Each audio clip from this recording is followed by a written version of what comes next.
ছাত্র শিবিরের সংসদ যতদিন কার্যকর থাকে প্রিয় বন্ধুরা, ঢাকা বিশ্ববিদ্যালয়ের ভেতরেই দুটো ক্যান্টিনে পুরো মাস ব্যাপী সবসময় ছাত্র ছাত্রীদের জন্যেই সকালের ফ্রি নাস্তার ব্যবস্থা আমি বনি আমিন করে দেব। তবে শুধু স্কুল সেশনে, যখন আপনার ইউনিভার্সিটি বন্ধ হবে তখন না।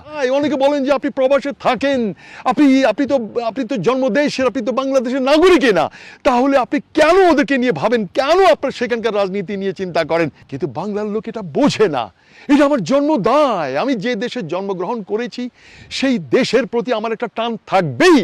আমি সেই দেশের নাগরিক নাও হতে পারি, কিন্তু আমার জন্মদায় বলতে একটা কথা আছে, আমার নারী পোতা দেশ।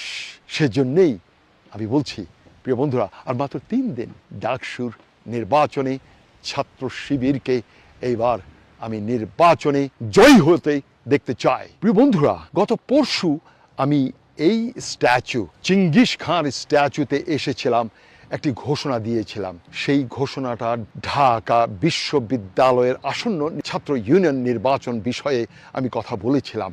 আমি আমার ওয়াদার কোনো বরখেলাপ আমি করব না, ইনশাআল্লাহুল আযীম। আমি আমার ওয়াদা ঠিক রাখবো। উপরন্তু আমি আবার বলে রাখছি, আমার পছন্দের যে আবদার, যেটা সে আবদার যদি রাখেন, আমি অবশ্যই আপনাকে দিতে আমার কোনো অসুবিধা নেই। আমার সুশিক্ষিত চরিত্রবান ছেলেকে যদি ভালোবাসেন এবং তার প্রশংসা করেন, আমি অবশ্যই পিতা হিসেবে আপনাকেও আমি কিছু দিতে পারি। একটা বিষয় আপনাদেরকে বলে রাখি প্রিয় বন্ধুরা, ডাকসু যে নির্বাচন হতে যাচ্ছে 9 সেপ্টেম্বর 2025 ঢাকা বিশ্ববিদ্যালয়ের, এই নির্বাচনের ছাত্র শিবিরের প্যানেলে যারা আছে তাদেরকে ব্যক্তিগত, প্রত্যক্ষ বা পরোক্ষভাবে আমি কাউকেই চিনি না, কাউকে জানি না। তারপরেও আমি এটা নিশ্চিত, আমি জানি এই প্যানেলে কাউকে কোনো ভুল প্রার্থীকে প্যানেলভুক্ত করা হয়নি। সিস্টেমকে পরিবর্তন করেন, সিস্টেম যা এই দেশ স্বাধীন হওয়ার পর থেকে এই পর্যন্ত ডাকসুতে কখনো কোনো সৎ ভিপিজিএস আপনারা পাননি। এইবার আপনারা পেতে পারেন, একটা মৌকা আপনাদের এসেছে। আমি বারবার বলেছি, আবারও বলছি যে 80% মিনিমাম 80% আসন এই ডাকসুর যদি আপনারা যদি তাদেরকে জয়ী করেন, আমি বনি আমিন এই মঙ্গোলিয়ার এই চেঙ্গিস খানের স্ট্যাচুর পাশেই, ঐতিহাসিক এই চেঙ্গিস খান স্ট্যাচুর পাশে আমি প্রতিজ্ঞা আবারও করছি, আপনারা আমার পছন্দের প্যানেলকে যদি ভোটে নির্বাচিত করেন, আমি অবশ্যই এই সংসদ যতদিন কার্যকর থাকবে, ছাত্র শিবিরের সংসদ ঢাকা বিশ্ববিদ্যালয় থেকে আমি 100% স্পন্সরে একজন ছাত্র প্রতি বছর একজন ছাত্রীকে অস্ট্রেলিয়াতে লেখাপড়া করার জন্য আনবো। আজ নতুন করে আবারও বলছি, এই সংসদ যতদিন কার্যকর থাকবে ততদিন ঢাকা বিশ্ববিদ্যালয়ের ভেতরেই দুটো ক্যান্টিনে পুরো মাস ব্যাপী সবসময় সকালের ছাত্র ছাত্রীদের জন্যেই সকালের ফ্রি নাস্তার ব্যবস্থা আমি বনি আমিন করে দেব।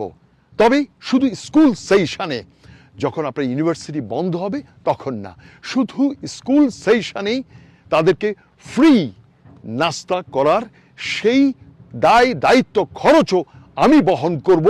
এই সংসদ যতদিন, ছাত্র শিবিরের সংসদ যতদিন কার্যকর থাকে প্রিয় বন্ধুরা, আমার কথা এটা কোনো হেয়ালিপনা নয়। আমি এই জগতে জন্ম নিয়েছি শূন্য হাতে এই জগৎ ছেড়ে যাওয়ার জন্যে। আমার শুধু কবরস্থ করার জন্যেই যে পরিমাণ টাকা, সেই পরিমাণ টাকা আমার সন্তানদের আমি দিয়ে গেছি, আর আমি শূন্য হাতে চলে যেতে চাই, দিয়ে যেতে চাই।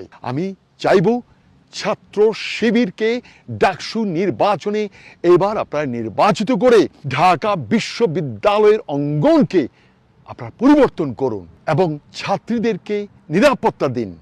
এই ছাত্রীরা নানাভাবে নানা সময়ে অতীতের বিভিন্ন এই যে ডাকসুর নেতা নেত্রীদের কাছে তারা লাঞ্ছিত হয়েছে, নানাভাবে ব্যবহৃত হয়েছে, এবং সিনিয়রদের কাছে এদেরকে পাঠানো হতো সাপ্লায়ার হিসাবে।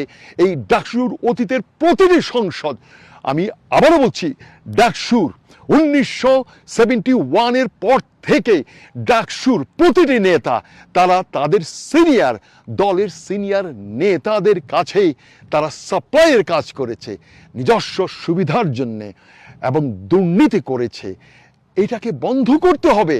আমার বোন, আমার মেয়েরা বিশ্ববিদ্যালয়ে নিরাপদ থাকতে পারে শুধুমাত্র যদি ছাত্র শিবির নির্বাচিত হয়ে থাকে।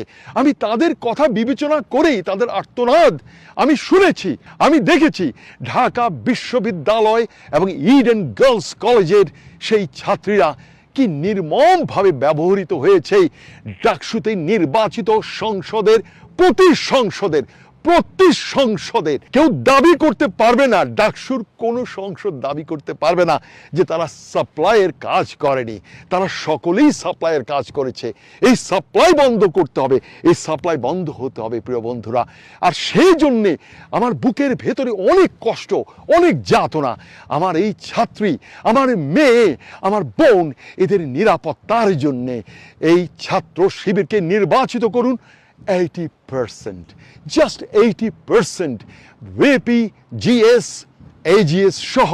অবশ্যই প্রিয় বন্ধুরা, একটা জিনিস বলে রাখি, আমি আমার কথার বর খেলাপ আমি কখনো করব না, কখনোই করব না। আপনারা আমাকে নিয়ে যত সমালোচনা করুন, অতীতে কেউ তো, আমি বনি আমিন কেন, আমার বনি আমিনকে 10 বার 100 বার কিনতে পারে এরকম প্রচুর শিল্পপতি, নেতা, দলীয় নেতা ছিল। কেউ তো কখনো ঢাকা বিশ্ববিদ্যালয় থেকে কোনো ছাত্রছাত্রীকে তারা তো অস্ট্রেলিয়া বা ইউরোপ বা আমেরিকাতে স্পন্সর করে কখনো তো পাঠায়নি। তারা তো পারতো, একজন শিল্পপতি 200 জন করে পাঠাতে পারতো প্রতি বছর, কিন্তু তারা তো পাঠায়নি। তারা শুধু নিয়েছে, কেউ দেয়নি। আমি বনি আমিন দেওয়ার জন্য এখন অপেক্ষা করছি, দেওয়ার জন্যে। This is Boni Amin from চিঙ্গিস খান's statue, Ulaanbaatar, Outerskart, Mongolia. Thank you very much. Bye bye.